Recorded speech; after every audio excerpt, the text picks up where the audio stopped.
Hello my dear aspirants.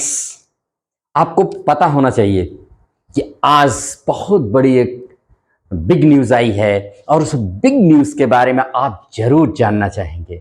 और बात बड़ी क्यों न हो जब बात हो हमारे आधे आबादी यानी हमारे महिलाओं के बारे में। क्या न्यूज़ है? तो अभी अभी गवर्नमेंट ऑफ इंडिया ने सीआईएसएफ में पहली बार महिला बटालियन माने वुमेन बटालियन को बनाने की मंजूरी दे दी, अप्रूव कर दिया इसको। अंडरस्टैंड?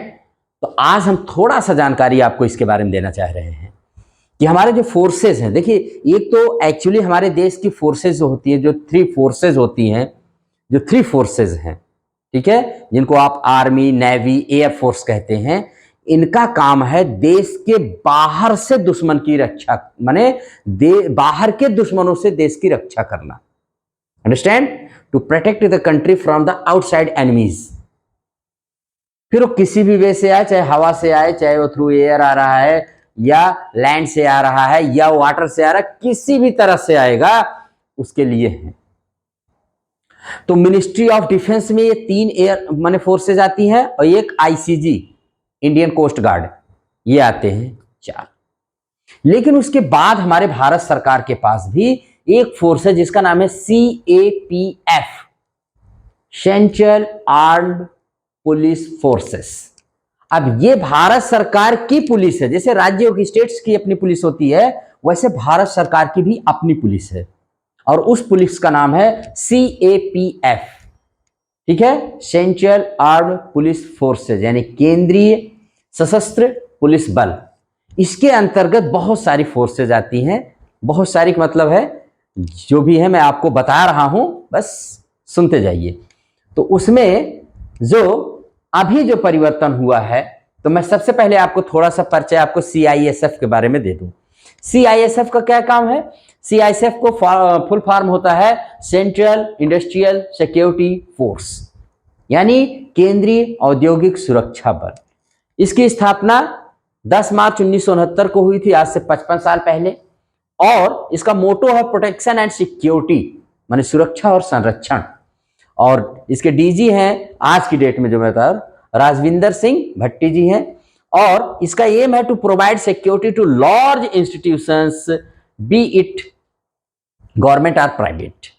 जितने भी भारत सरकार के बड़े से बड़े प्रतिष्ठान हैं, इंस्टीट्यूशंस हैं, पोर्ट्स हैं, एयरपोर्ट्स हैं, ताजमहल, रेड फोर्ट, मतलब आप इमेजिन, यहाँ तक कि जो शांति निकेतन यूनिवर्सिटी है, जो हमारे इसरो के कार्यालय हैं, इसरो का जो हेडक्वार्टर है, डीआरडीओ के, मतलब ये सारे के सारे जो हमारे आपके सबसे एटमिक हमारे जो इंस्टीट्यूशंस हैं, एटमिक एनर्जी के, न्यूक्लियर पावर प्लांट्स हैं ये, और माइंस हैं हमारी, खान, ये जहां भी आपको लगता है कि इनकी सुरक्षा कौन करता होगा, तो आप जान जाइए कि उनकी सुरक्षा सीआईएसएफ के हाथ में होती है। अंडरस्टैंड? तो बहुत ही इंपॉर्टेंट ये फोर्स है। और इसी को भारत सरकार ने इसमें कहा कि चूंकि इसमें ऑलरेडी 12 रिजर्व बटालियन हैं और इसमें महिलाओं की संख्या बहुत ज्यादा है, तो इसीलिए भारत सरकार ने कहा कि क्यों ना इसमें भी एक महिला बटालियन बनाया जाए टू एम्पावर द वीमेन, औरतों को एम्पावर करने के वास्ते इन द फोर्सेज में हमारी महिलाएं बढ़ चढ़ के हिस्सा ले रही हैं, इसलिए ये गिफ्ट दिया गया है किसको? महिलाओं को। अंडरस्टैंड? अब कौन कौन सी फोर्सेस सीएपीएफ में आती हैं जब आप भर्ती मने होने जाते हैं, या कितनी होती हैं, तो मैं आप बता दूं। इसमें एक सीआईएसएफ का परिचय मैंने दे दिया, दूसरा मैं आपको दे रहा हूं सीआरपीएफ। सीआरपीएफ का मतलब होता है सेंट्रल रिजर्व पुलिस फोर्स। ये सबसे बड़ी पैरामिलिट्री फोर्स है और ये पहली फोर्स है जिसने महिला बटालियन बनाया था।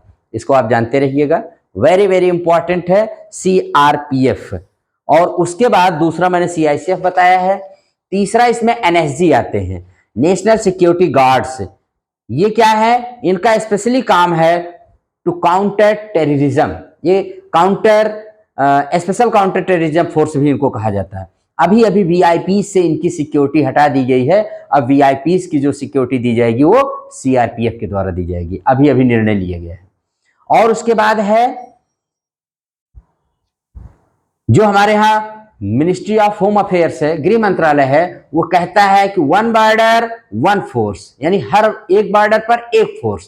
तो जैसे बीएसएफ, बॉर्डर सिक्योरिटी फोर्स, ये पाकिस्तान और बांग्लादेश के बॉर्डर पर रहते हैं।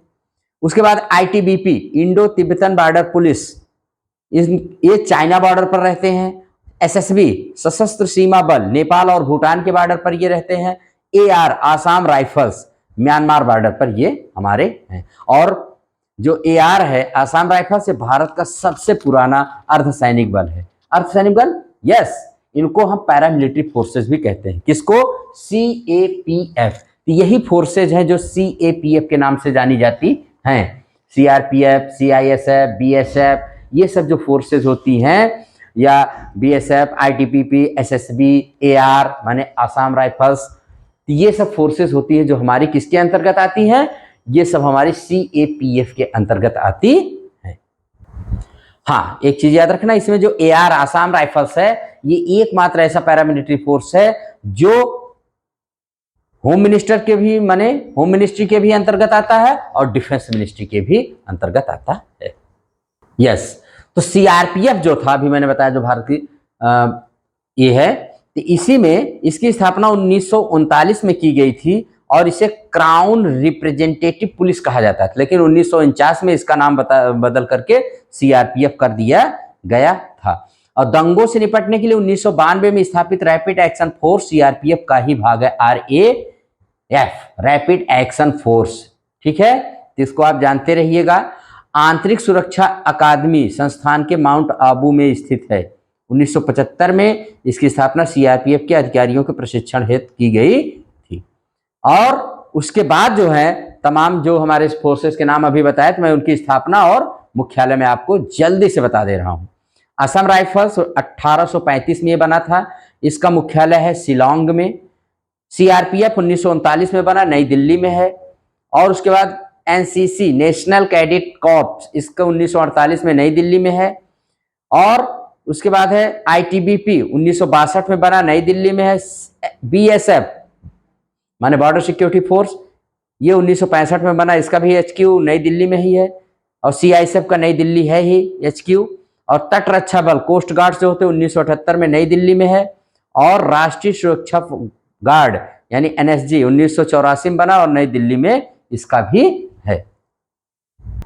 यस माय डियर, अब सोच रहे हो कि भारत सरकार जब स्टेट्स को पुलिस की जरूरत पड़ती है तो इन्हीं फोर्सेस में से, सीआरपीएफ में से, सीआईएसएफ, ये भारत सरकार सुरक्षा भी देती है स्टेट गवर्नमेंट को, स्पेशली सीआरपीएफ के ही जवानों ज्यादा देती है। चुनाव करवाने में भी इनकी सीआरपीएफ की बड़ी अहम भूमिका होती है। ये हमारे देश के भारत सरकार जब किसी को मदद करती है आंतरिक रूप सुरक्षा से, तो इन्हीं फोर्सेज में, पैरामिलिट्री फोर्सेज से हेल्प करती है। ये भी आप जानते रहिए। तो सीआईएसएफ के बारे में और सीएपीएफ के बारे में आप अच्छी तरह से जान गए हैं। अब आप पढ़िए और इसमें से अगर किसी में जाना चाहें तो you can go, you are welcome. ठीक है, और आप ऐसे ही जानकारी के लिए, तो आज के इस टॉपिक में इतना ही जानकारी, इसको बार बार सुनिए। और सबको मैंने वो बता दिया है, एचक्यू बता दिया है, फाउंडेशन ईयर बता दिया है, और ये वेरी इंपॉर्टेंट है, हर एग्जाम का ये पार्ट बनते हैं। तो अगर आपको ये वीडियो अच्छा लगे तो आप इसको लाइक, शेयर एंड सब्सक्राइब करिएगा। Thank you very much.